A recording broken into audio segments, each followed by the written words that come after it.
Ang hustisya, duha sad ni siya ka klase na ay tawhanon na asay Diosnon.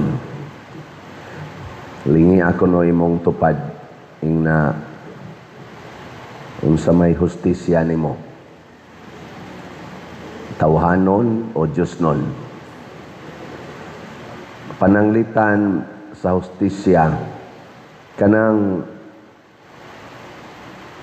buhatan kag dautan sama ng ilogon ang imong yuta, imong kabahinanan nga yuta ilogon sa imong igsuon kay hakog kayo. Unsa may imong buhaton, ikiha siya o imong ihatag. Unsa may hustisya na. Kung mogamit kag tawhanon nga hustisya, ikiha gyud. Pero mogamit ka og Diyos nung hustisya, ihatag lang. Ana. Yahay may yung sundo na.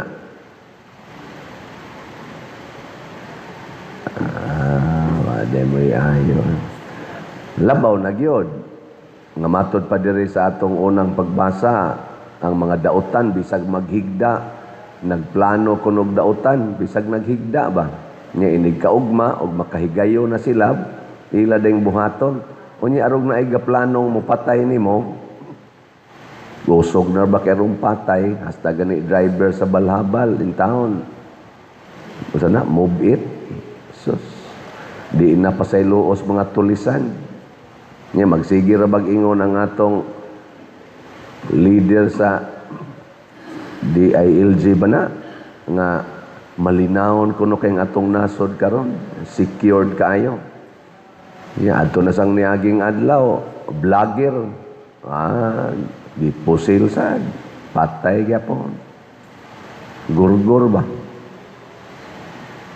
Niya, nindot sa kay silag hustisya, kay hisgutan gidayon nga, anti-DDS ni nga vlogger. So doon na dayo'y koneksyon.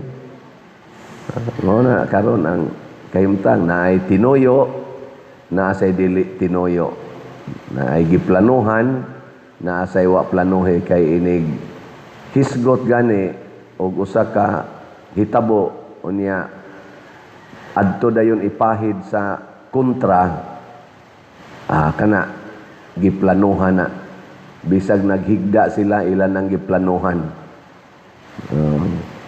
Sunan nga nang ang kaso o ang event sa 2019 katong sa to Asian Game nga mao kuno toy the best nga Asian Game sa atong nasod nga nahitabo hastang atong mga players ato perting dagko ag achievement pagka 2019 ASEAN Summit summit ba to tawagan na Asian Games pastilan karon imbestigahan sa NBI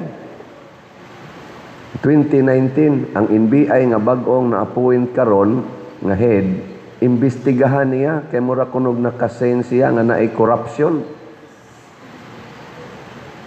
Unya ang nangawa hinuon nga trillions karon kadtong flood control, kadtong sa PhilHealth, kadtong sa mga education, kadtong gipamaligya nga gold nga 29 tons nga wa na takahibaw, kadtong Maharlika Fund nga naay mga 500 billion, ang kadtong unprogrammed fund nga gisigag hisgot ni Attorney Vic Rodriguez nga 800 billion nga nawa lang.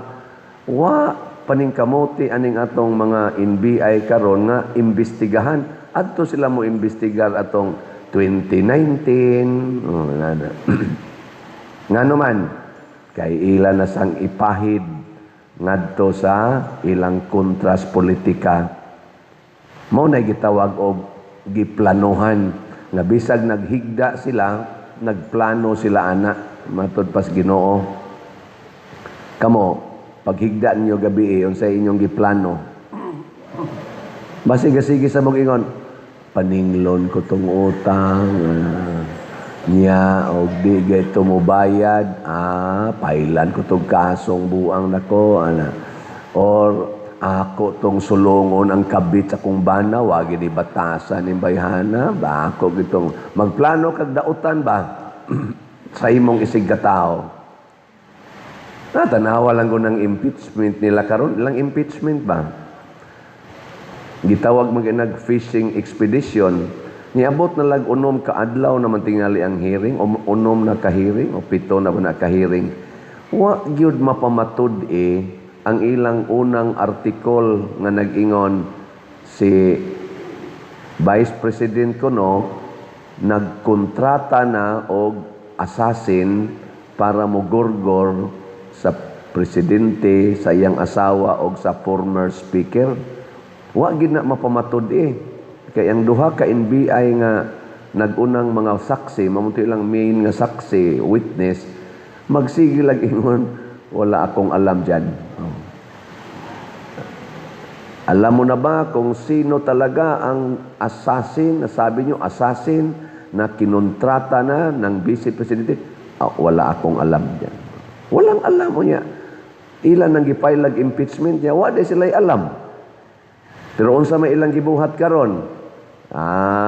Ilang imbestigahan ang salin sa ug ang bank account sa Vice Presidente sugod pa atong 2007 nga Vice Mayor pa siya sa Davao. Ilang imbestigahan hangtod karon 2026. Imagine na may mag-Vice Presidente na siya ato. Ang ilang gi-impeach ang Vice Presidente pero ang iyang pagka-Vice Mayor i-appeal nila. Adto sila mag-investigate atong 2007 unya ang karon hinoong naghitabo karon nga grabe kay corruption karong 2022 hangtod karong 2026 di nila fokusan mo nay gitawag og bisag naghigda sila sige sila hunahuna og dautan batok sa ilang kontra unya nakaingon sila way arang na to i-appeal to nato katong sa una pa na mao na siya katong gisukmag ni BP Sara katong mayor sa gisukmag niya ang sheriff dito sa ilang lungsod ila na sang i-appeal may gani kay wa gid dayon niingon mo sa tong sheriff nga ayaw nang taong kunyog tanduga kay malinaw na kay ko sa ako rong trabaho kay nakasabot man sa tong sheriff nagkahiusa naman to sila ni BP Sara dugay na silang nagkahiusa mao na mga igsoon ang hustisyang tawhanon pirmi ginang pabor sa kaugalingon kanabang kitagyoy makapabor ang hustisya nga Dios non kanang pirming makapabor ang atong isig katao ug ang Ginoo pasabot kun moingon tas atong sabtima ang hustisya magmadaogon kun kita magmapaminaon di ka nabios ba kung sulti lisod ba ni yaw-yahon ang hustisya magmadaogon kun kita magmapaminaon. Gay ka mo kono ready go. Ang hustisya magmadaogon kun kita magmapaminaon. Katong nakalahos og tabi pwede na mo mga matay. Ang katong dili kalitok pasabot ana wa mo maminaw. Nya gikan ni sa atong main theme nga Santiago Apostol giya sa pagpaminaw alang sa kahiusahan sa simbahan. Pasabot ang kahiusahan sa katawhan mahitabo ra gyud basta muhari na ang hustisya nga Dios non. Mao nang niingon diri sa atong ebanghelyo magpadayon siya sa iyang buhat hangtod nga mapatunhay niya ang hustisya ug siya'y mahimong paglaom sa tanang katawhan. Nga matod pa sa atong tubag sa Salmo, sa atong tubag sa Salmo, O Ginoo, ayaw hikalimti ang kabos. Ang tinuod nga hustisya, kana gyung makalipay sa kabos. Niya mapatunhay ra na kon ang Dios nung hustisya maoy gamiton tanawa ragod karon sa atong mga leaders, masimbahan man o maggobyerno, nagpakabana ba dinis Pilipinas ba?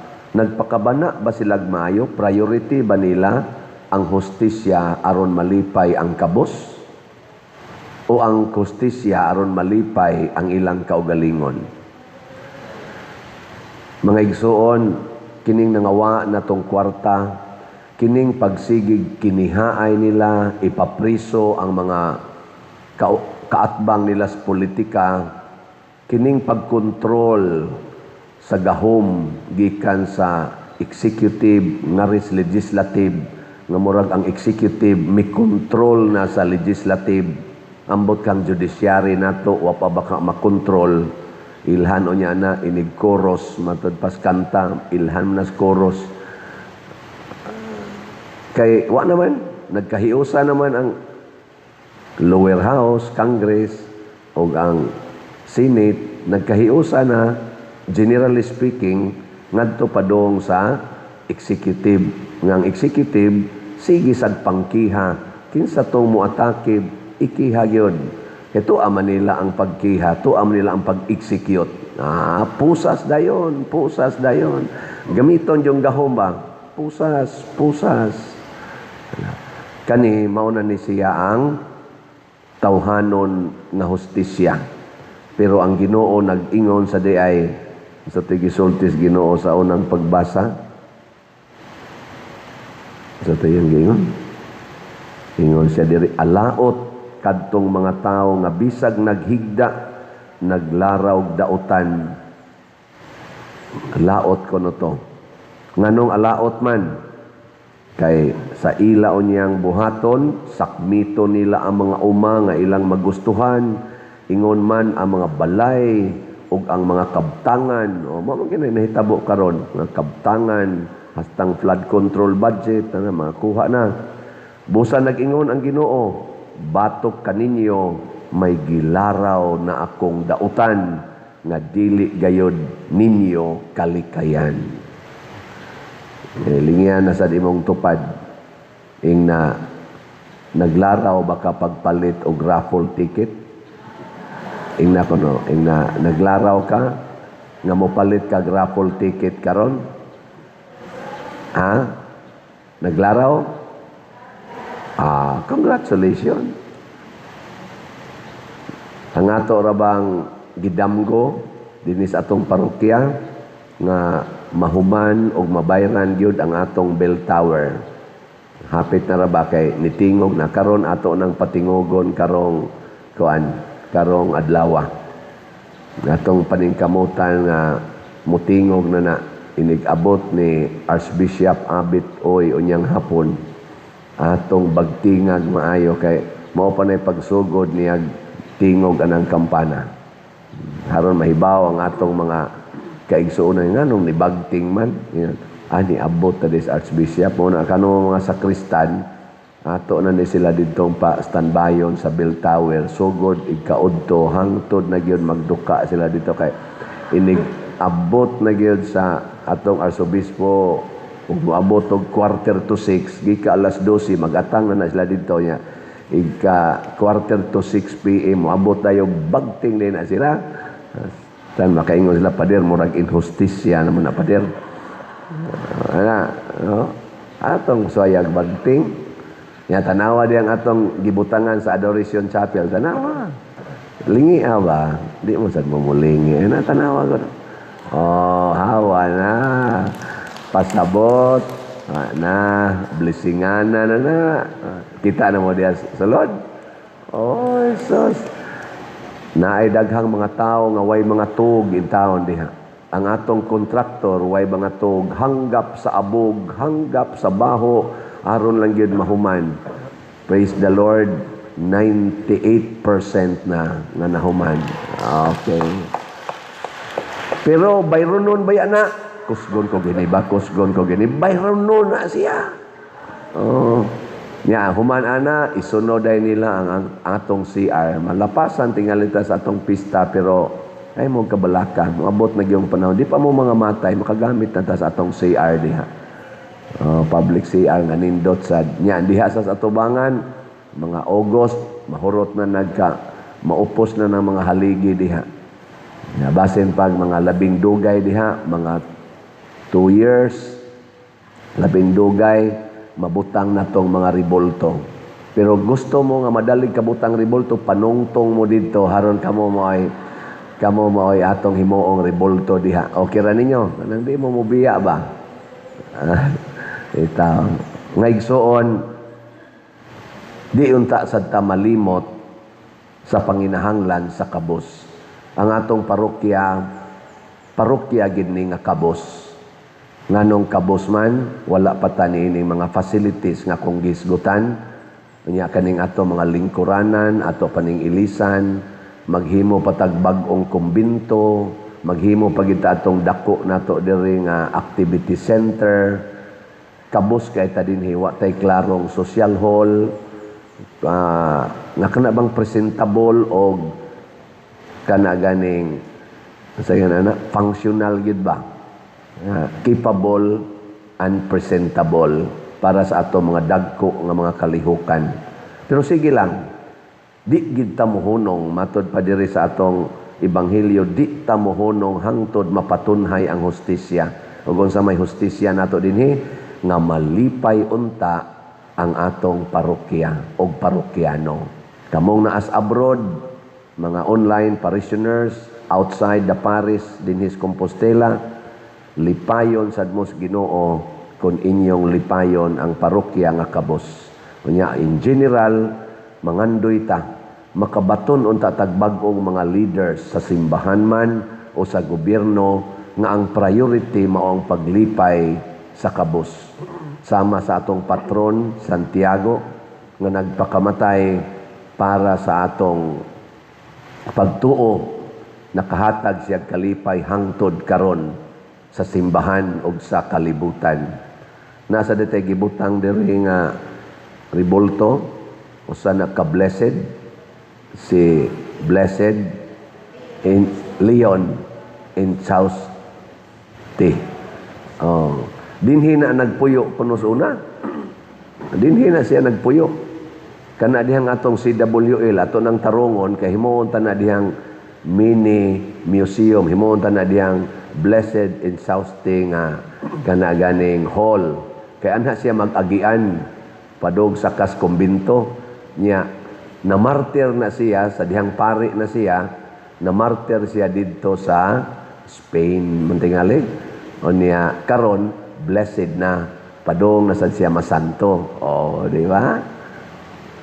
Di mo malipay. Tungod na Santiago. Niya kana foreigner na, Spaniard na. Niya lingay mong tupad ina gusto sad kang mamartir. Simple ra kayo. Unsa man? Palit mo raffle ticket nga kanang inighuman nimong palit wan agyog kay kanunon. Kana maighuman nimong palit makaingon ka wa na koy pagkaon ug mahimo man wa na koy kahigdaan kay gibaligya nimong imong balay og yuta para lang ipalit og raffle ticket. Mo na gitawag og the highest form of justice. Nga matod pa ni Jesus, kana bang biyaan nimo ang tanan tungod og alang kanako.